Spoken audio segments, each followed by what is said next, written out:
Hello students, इसके पहले lectures में आपको हम ईसीएस बताए थे, electrochemical series.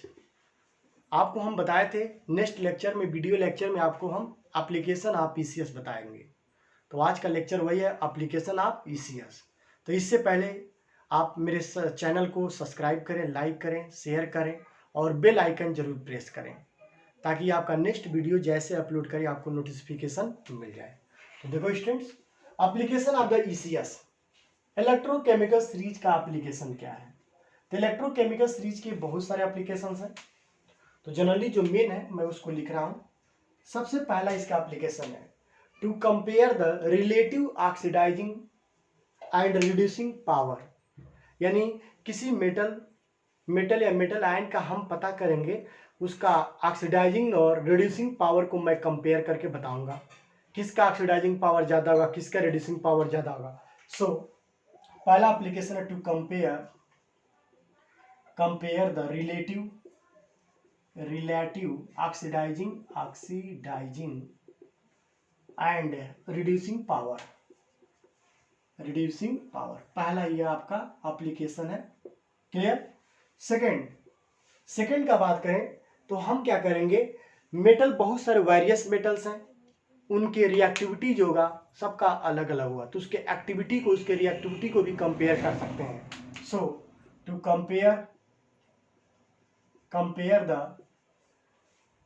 The relative activities या रिएक्टिविटीज भी कह सकते हैं, एक्टिविटीज ऑफ मेटल, यानी मेटल के रिएक्टिविटी को आपस में कंपेयर करेंगे, कौन ज्यादा रिएक्टिव होगा, कौन लेस रिएक्टिव होगा। थर्ड का बात करें तो इसके द्वारा हम ईसीएस के द्वारा किसी सेल का ईएमएफ, स्टैंडर्ड ईएमएफ या स्टैंडर्ड सेल पोटेंशियल की कैलकुलेशन भी किया जा सकता है। तो टू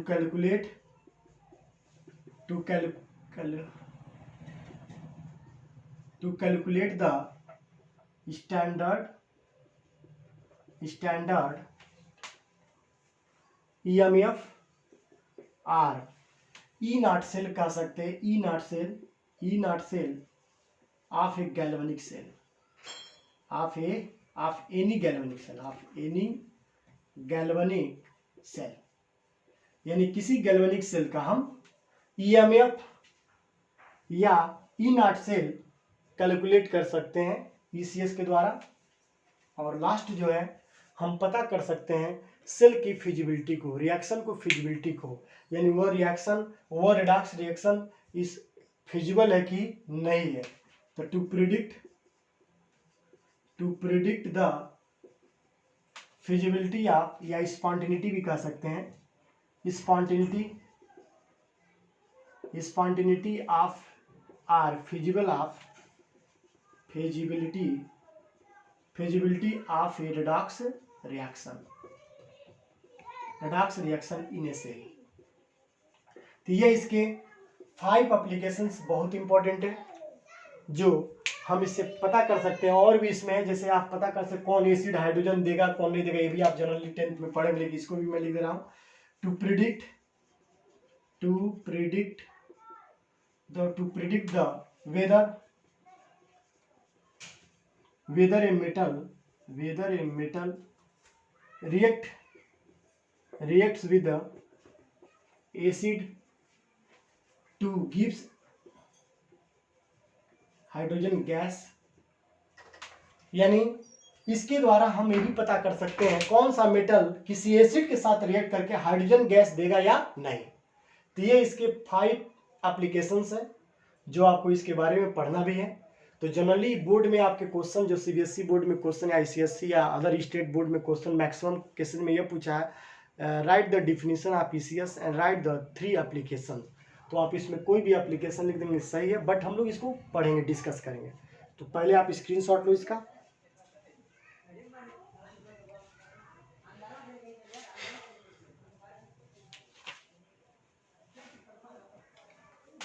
ओके स्टूडेंट्स, पहला आप देखो क्या है। पहला आप लिखे हो to compare the relative oxidising and reducing power. तो अगर पूरे इलेक्ट्रोकेमिकल सीरीज में बात करें हाइड्रोजन को लेकर, तो लिथियम जो है लिथियम का जो रिड्यूसिंग स्टैंडर्ड रिडक्शन पोटेंशियल जो है E0 Li प्लस Li, यह सबसे ज़्यादा था। सबसे ज़्यादा कितना था बच्चों? -3.05 वोल्ट था। और अगर फ्लोरीन का बात करें तो F माइनस में जाता E0 F2 F माइनस, इसका जो था प्लस में इसका था प्लस 2.87 वोल्ट 2.87 वोल्ट। अब बताओ पूरे इलेक्ट्रोकेमिकल सीरीज में जो लिथियम प्लस आयन है, लिथियम प्लस आयन का एसआरपी सबसे कम होता है, और जिसका एसआरपी सबसे कम होगा वो सबसे वीक या बैड कह सकते हैं ऑक्सीडाइजिंग एजेंट होगा, पुअर ऑक्सीडाइजिंग एजेंट होगा। यानी लिथियम जो होगा सबसे पुअरेस्ट ऑक्सीडाइजिंग होगा, ऑक्सीडाइजिंग एजेंट होगा, समझ गए। लेकिन इसका रिड्यूसिंग पावर क्या होगा? सबसे ज्यादा होगा, क्योंकि आप पढ़े हो एसआरपी जो होगा, एसआरपी जिसका जितना ज्यादा होगा उसका ऑक्सीडाइजिंग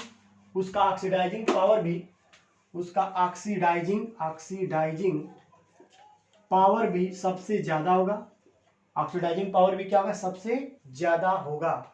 और ऑक्सीडाइजिंग पावर का मतलब गेन ऑफ, कह सकते हैं गेन ऑफ इलेक्ट्रॉन या tendency to gain of electron, tendency to gain of electron ज्यादा होगा, अर्थात रिडक्शन इजिली होगा, क्योंकि इलेक्ट्रॉन लेना मतलब क्या? रिडक्शन इजिली होगा।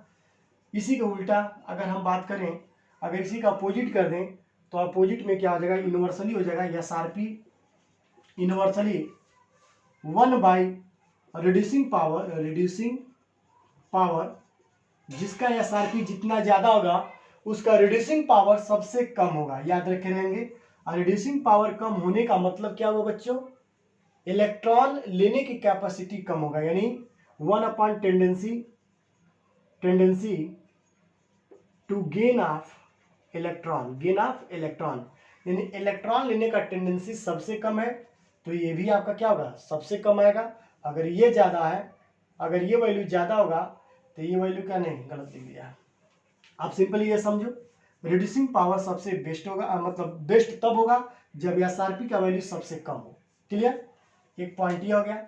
अब देखो, अगर हम बात करें लिथियम का सबसे कम एसआरपी होता है, और सबसे कम एसआरपी का मतलब हो गया लिथियम जो है बेस्ट रिड्यूसिंग एजेंट है या रिड्यूसिंग पावर है, इसके पास रिड्यूसिंग पावर सबसे बेस्ट है, लेकिन ऑक्सीडाइजिंग पावर क्या है? सबसे कम है।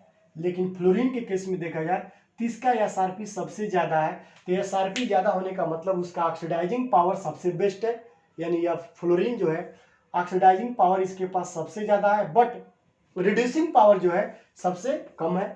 क्लियर? तो इस तरह हम कंपेयर कर सकते हैं। अगर हमें एसआरपी अगर वैल्यू पता होगा, इस एसआरपी वैल्यू से हम पता कर सकते हैं कि वह उसका रिड्यूसिंग पावर ज्यादा होगा कि ऑक्सीडाइजिंग पावर ज्यादा होगा। समझ गए बच्चों? तो आप इसे नोट कर लो। तो फ्लोरीन क्या होगा? बेस्ट ऑक्सीडाइजिंग एजेंट होगा या पावर कह सकते हैं इसके पास। लेकिन Li प्लस के पास क्या होगा? बेस्ट रिड्यूसिंग पावर, और जिसका रिड्यूसिंग पावर ज्यादा होगा वो इलेक्ट्रॉन देने की क्षमता ज्यादा रखेगा। और यह F2 के पास हम कह सकते हैं बेस्ट ऑक्सीडाइजिंग एजेंट होगा या पावर होगा। सो यह पुअर रिड्यूसिंग पावर होगा। तो पहले आप इसे नोट कर लीजिए, बहुत इंपॉर्टेंट पॉइंट है, इसी से आप सब समझ जाओगे। नोट कर लो बच्चों, स्क्रीनशॉट लो। वेल स्टूडेंट्स, समझ आ गया होगा आप लोग को। तो यही सीधे समझ लो, जिसका एसआरपी जितना ज्यादा होगा उसके पास ऑक्सीडाइजिंग पावर ज्यादा होगा, और जिसका एसआरपी जितना कम होगा उसके पास ऑक्सीडाइजिंग पावर सबसे कम होगा, बट रिड्यूसिंग पावर सबसे ज्यादा होगा। तो सिंपली आप यही समझ लो, पहले इसे नोट कर लीजिए। तो देखो थोड़ा सा मैं और इस पे फोकस कर दे रहा हूं एक साथ। देखो बच्चों, एसआरपी ग्रेटर होगा तो इसका मतलब क्या? ऑक्सीडाइजिंग पावर उसका ग्रेटर होगा, चलिए लिख देना पूरा।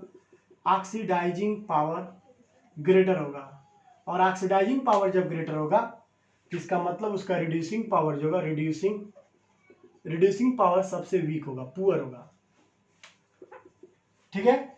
इसी तरह अगर हम बात करें, अगर SRP तो समझ आ गया, ये पहला पॉइंट आपको समझ आ गया। देखो, तो ऑक्सीडाइजिंग पावर जिसका ग्रेटर होगा, ऑक्सीडाइजिंग पावर जिसका ग्रेटर होगा, इसका मतलब उसका रिडक्शन इजिली होगा, easily to reduce, easily to reduce होने का कैपेसिटी इजी होगा, इजिली रिड्यूस होगा तो tendency to gain of electron capacity ज़्यादा होगा। तो ये आप पहले पढ़ चुके हैं, ये नोट कर लो आप लोग। चलो सेकेंड एप्लीकेशन की बात करते हैं। अब तो समझ गया आपको, ओके गुड। सेकेंड एप्लीकेशन आपका है to compare the relative activities of metal, to compare the relative reactivity या एक्टिविटी जो भी लिखिए, रिएक्टिविटी ऑफ मेटल्स। देखो बच्चों, जनरली जिस मेटल का SRP जितना ज्यादा होगा उसका ऑक्सीडाइजिंग पावर ज्यादा होगा, और जिसका ऑक्सीडाइजिंग पावर ज्यादा होता है, चूंकि मेटल का मतलब क्या होता है, मेटल का मतलब metal are the species which have to tendency to lose of electron, जिसके पास इलेक्ट्रॉन लूज करने का टेंडेंसी होता है, देने का टेंडेंसी होता है, वो बेस्ट मेटल होता है। तो बताओ, जिसका ऑक्सीडाइजिंग पावर बढ़ेगा, तो ऑक्सीडाइजिंग पावर का मतलब इलेक्ट्रॉन देना नहीं बट लेना होगा, ऑक्सीडाइजिंग का मतलब रिडक्शन। तो नीचे जाने पर SRP बढ़ेगा, तो SRP बढ़ने का मतलब हो गया वह इलेक्ट्रॉन देने का क्षमता जो है, मतलब इलेक्ट्रॉन लूज करने का जो कैपेसिटी है वो घटता जा रहा है, और जब यह घटेगा तो उसका रिएक्टिविटी भी क्या होगा, घटेगा। समझ गए। तो SRP हम लिख सकते हैं, SRP 1 रिएक्टिविटी लिखते हैं, reactivity of metal, reactivity of metal. जिस मेटल का SRP जितना ज्यादा होगा उसका मेटल का रिएक्टिविटी क्या होगा, सबसे कम होगा। चलिए मैं इसको यहां लिख दूं तो बेटर हो जाए, reactivity of metal inversely proportional SRP of metal. जैसे कुछ एग्जांपल देखें, पोटेशियम का जो SRP होता है इसका होता है -2.93 होता है वोल्ट SRP। अब मैं बात करूं कॉपर का होता है +0.34 वोल्ट होता है, और जिंक का बात करें जिसका -0.76 वोल्ट होता है। अब बोल दे भाई, arrange these metals into increasing order of their reactivity, हमें इन मेटल को इसके रिएक्टिविटी के ऑर्डर में इंक्रीज करना, मतलब अरेंज करना है। तो सबसे पहले देखो, रिएक्टिविटी ऑफ मेटल, सबसे ज्यादा रिएक्टिव मेटल वह होगा जिसका SRP सबसे कम हो। तो बताओ बच्चों, इन सभी में SRP सबसे कम किसका है, पोटेशियम का। देखो -2.93, सो पोटेशियम का रिएक्टिविटी इन दोनों मेटल से सबसे ज्यादा होगा, सो पोटेशियम इज मोर रिएक्टिव। अब जिंक और कॉपर में कंपेयर करें तो जिंक का कम है, कॉपर का ज्यादा, तो जिंक किससे ज्यादा होगा, इसके बाद से कॉपर। तो यह आपका रिएक्टिविटी ऑर्डर होगा, रिएक्टिविटी ऑर्डर। समझ गए बच्चों। तो सिंपल समझो, जिस मेटल का SRP जितना कम आएगा, जितना कम होगा वह मेटल इजिली रिएक्ट करेगा, वह मेटल आसानी से इलेक्ट्रॉन लूज करेगा, और जो मेटल इजिली इलेक्ट्रॉन लॉस करके केटायन बनाता है, समझ गए बच्चों, अर्थात उसका रिड्यूसिंग पावर जितना बेटर होगा, जितना बेटर रिड्यूसिंग पावर होगा उसका रिएक्टिविटी उतना ही ज़्यादा होगा। सो आप सीधे समझ लो, SRP कम तो उसका रिएक्टिविटी ज़्यादा। तो आप इसे भी नोट कर लीजिए। थर्ड आपका क्या है, थर्ड देखें, थर्ड आपका एप्लीकेशन था to calculate the standard EMF, यानी कैलकुलेशन ऑफ E0 सेल। जनरली EMF या पोटेंशियल, सेल पोटेंशियल क्या होता है, यह एक प्रकार का इलेक्ट्रोड पोटेंशियल का डिफरेंस होता है कैथोड और एनोड का। सो हम इसे लिख सकते हैं E cell equal E0 cathode या E cathode minus E anode. ये आपका स्टैंडर्ड फॉर्म में नहीं है, लेकिन जब स्टैंडर्ड फॉर्म में लिखें, स्टैंडर्ड फॉर्म में लिखा जाएगा तो उससे आपका क्या हो जाएगा, E0 लिखेंगे, E0 सेल या E5 equal E nought cathode minus E nought anode, या E nought cell equal E nought left यल माइनस ई नॉट आर भी लिख सकते हैं, या E nought reduction minus E nought आपका ऑक्सीडेशन, ये भी लिख सकते हैं। तो इस तरह इस फार्मूले से हम किसी सेल का स्टैंडर्ड या किसी सेल का स्टैंडर्ड सेल पोटेंशियल कैलकुलेट किया जा सकता है। समझ गए? तो ये एक फार्मूला, इस फार्मूले का मैं यूज भी बताऊंगा, अभी इस पे क्वेश्चंस कराऊंगा, तो पहले आप इसे नोट करिए। खास बात है ये जो भी वैल्यू निकालना है वो किस फॉर्म में, स्टैंडर्ड रिडक्शन पोटेंशियल के फॉर्म में। लेकिन जब यही एसओपी के केस में करें स्टैंडर्ड ऑक्सीडेशन पोटेंशियल, तो जो वैल्यू माइनस होगा क्या हो जाएगा, प्लस हो जाएगा। तो पहले आप इसका स्क्रीनशॉट लें।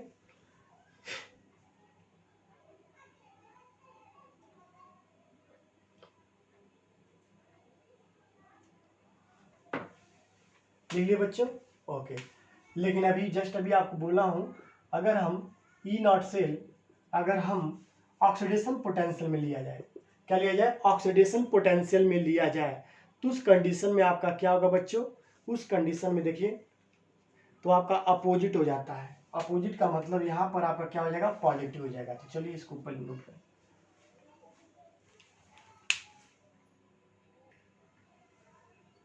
वेल स्टूडेंट्स, ये क्वेश्चन लिखा गया जो रिलेट करता है स्टैंडर्ड सेल पोटेंशियल से।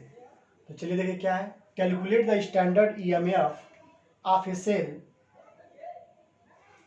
Cell involve the following cell reaction.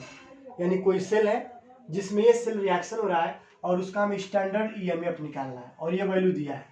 तो सबसे पहले देखो हम क्या पता करते हैं, इस रिएक्शन में Zn किस में जा रहा है बच्चों, Zn2 प्लस में, और 2Ag प्लस किस में जा रहा है, सिल्वर में जा रहा है। तो ये इलेक्ट्रॉन लॉस कर रहा है और ये इलेक्ट्रॉन गेन कर रहा है। सो इसका हो गया ऑक्सीडेशन, क्या हो गया, ऑक्सीडेशन, और इसका क्या हो जाएगा, रिडक्शन हो जाएगा। क्लियर? ओके। अब आपको पता है ई नॉट सेल इक्वल या EMF standard EMF equal E nought cathode minus E nought anode. तो कैथोड पर क्या हो गया, रिडक्शन, कैथोड पर क्या होता है बच्चों, रिडक्शन होता है, और एनोड पर क्या होता है, ऑक्सीडेशन। तो वैल्यू देखिए कैसे पुट करेंगे, E nought silver plus oblique silver में जा रहा है, minus E nought Zn2 plus oblique Zn।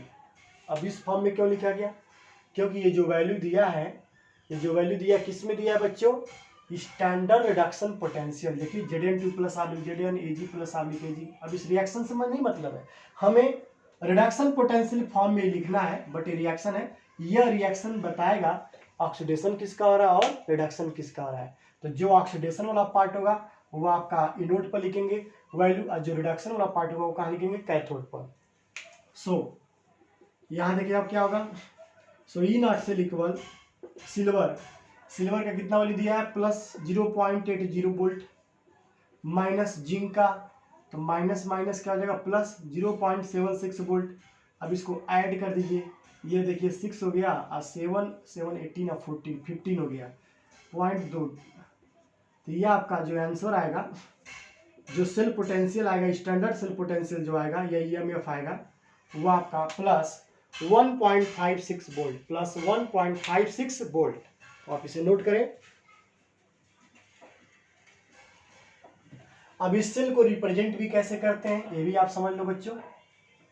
देखो रिप्रेजेंटेशन ऑफ सेल, तो सबसे पहले लेफ्ट साइड में, यानी लेफ्ट और राइट, लेफ्ट साइड में ऑक्सीडेशन और राइट साइड में रिडक्शन लिखते हैं, ठीक है।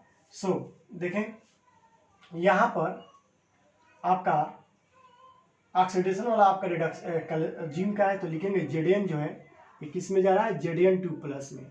मान लो इसका कॉन्सेंट्रेशन C1 है, बट दिया नहीं, बट ले लिया गया। डबल ऑब्लिक सिल्वर जो है, सिल्वर जो प्लस, इसका कॉन्सेंट्रेशन C2, ये आपका जा रहा है सिल्वर सॉलिड में।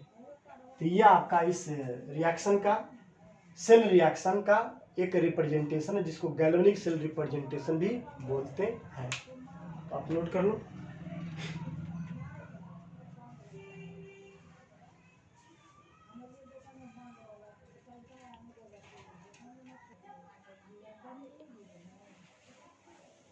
आप स्क्रीनशॉट ले लिए? Okay good.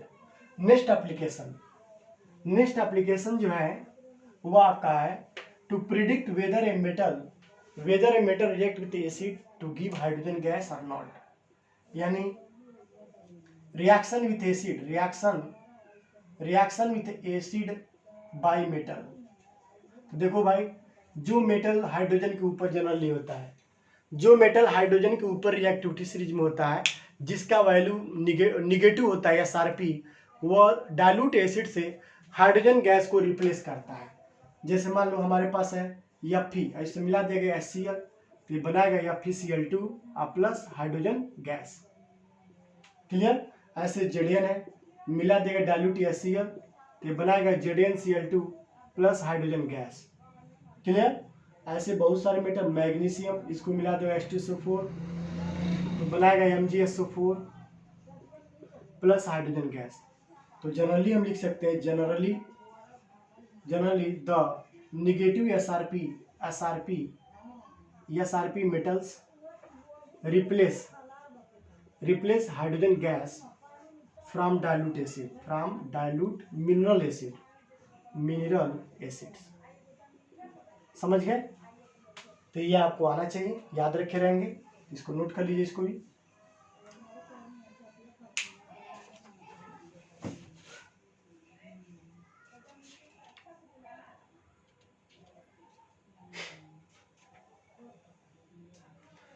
लास्ट एप्लीकेशन लिखे थे to predict the reaction is a feasible or not, यानी रिएक्शन फिजिबल है कि नहीं है, या स्पॉन्टेनियस है कि नहीं। देखो बच्चों, फिजिबिलिटी के लिए ई नॉट सेल पर डिपेंड करेगा। अगर ई नॉट सेल या ई सेल, यानी सेल का अगर EMF या ई नॉट सेल अगर पॉजिटिव आएगा तो रिएक्शन क्या होगा बच्चों? फिजिबल होगा। अगर निगेटिव आएगा तो रिएक्शन फिजिबल नहीं होगा। अगर जीरो आएगा तो वह क्या होगा? इक्विलिब्रियम होगा। तो आपको समझ आ गया होगा। देखो, अगर निगेटिव है, पॉजिटिव आएगा तो रिएक्शन क्या होगा? स्पॉन्टेनियस होगा। स्पॉन्टेनियस भी कर सकते हैं या फिजिबल भी कर सकते हैं। फिजिबल अगर ई नॉट सेल यानी EMF अगर निगेटिव आएगा तो वह नॉन स्पॉन्टेनियस होगा, आप लिख देंगे, या नॉन फिजिबल हो सकता है, फिजिबल। अगर ई नॉट सेल का वैल्यू अगर जीरो आ जाए तो वह क्या होगा बच्चों? इक्विलिब्रियम होगा। तो ये नोट कर लीजिए, बहुत ईजी है इससे पता करना। हमें केवल फार्मूला यूज करना, E nought cell equal E nought cathode minus E nought anode.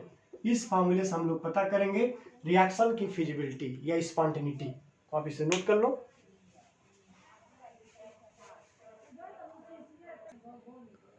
Well students, ये जो क्वेश्चंस है ये रिएक्शन के फिजिबिलिटी पर दिया गया है। आपको बताना क्या है, देखें, predict whether zinc and silver react with 1 H2SO4 to give out hydrogen gas or not, यानी आपको बताना क्या जिंक और सिल्वर को अलग अलग लेकर 1 सल्फ्यूरिक एसिड में मिलाया गया तो क्या वो हाइड्रोजन गैस को रिप्लेस करेगा कि नहीं।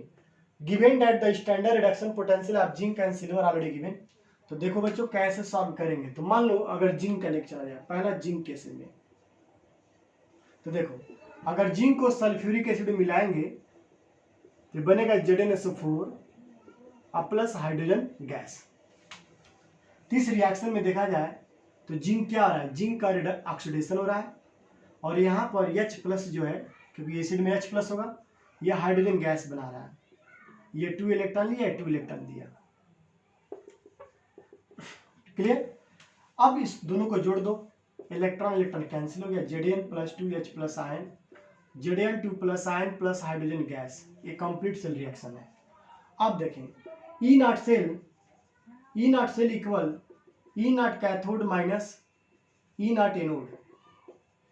ठीक है, कैथोड का मतलब जिसका रिडक्शन हुआ हो, इसका हो गया रिडक्शन और इसका आपका क्या हो गया? ऑक्सीडेशन। जिंक का ऑक्सीडेशन हो रहा है। तो रिडक्शन, हाइड्रोजन का जो स्टैंडर्ड इलेक्ट्रोड पोटेंशियल है वो कितना होता है? 0.0 वोल्ट। अब माइनस एनोड का मतलब जिंक का ऑलरेडी दिया है -0.76, तो माइनस माइनस प्लस हो जाएगा 7 पॉइंट, तो ये आपका आंसर आएगा प्लस 0.76 वोल्ट। सो इस फार्मूले से इसके बाद सॉल्व करने से ये वैल्यू क्या आ गया बच्चों, पॉजिटिव। और जिस रिएक्शन के लिए, जिस सेल रिएक्शन के लिए आपका cell potential, standard cell potential या ईएमएफ अगर पॉजिटिव आएगा तो वो रिएक्शन स्पॉन्टेनियस होगा, यानी फिजिबल होगा।